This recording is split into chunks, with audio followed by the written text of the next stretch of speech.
et va devoir suspendre ses distributions dans les toutes prochaines heures. Donc la situation, elle est absolument critique. Le risque de famine est réel. Oui, bonjour.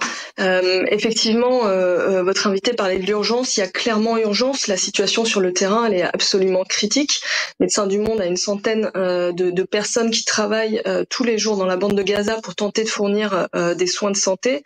Mais depuis le 18 mars, ce sont des bombardements quotidiens.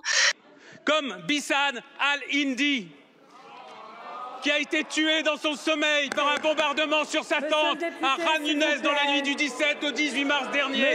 Regardez ce visage. C'est interdit de brandir des affiches. Regardez tous ces visages autour de moi. Ce sont les visages de notre mauvaise conscience. Vous n'avez plus la parole. La séance est suspendue et je saisirai le bureau sur les agissements qui se sont produits en fin de séance. Merci à tous. Des ordres d'évacuation, de déplacement de population forcés.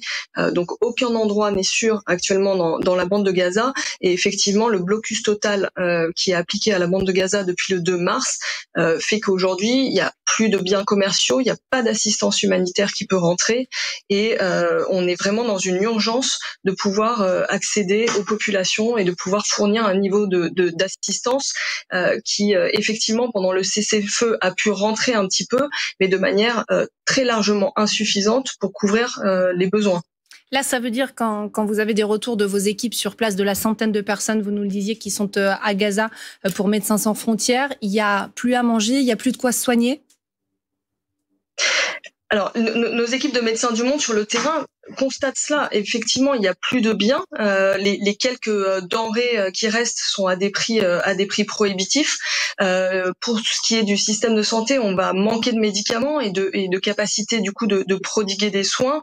Il y a effectivement le programme alimentaire mondial qui distribue des colis de nourriture et qui a également des boulangeries dans Gaza. Manque aujourd'hui cruellement tout simplement de farine et va devoir suspendre ces distributions dans les toutes prochaines heures. Donc la situation, elle est absolument critique.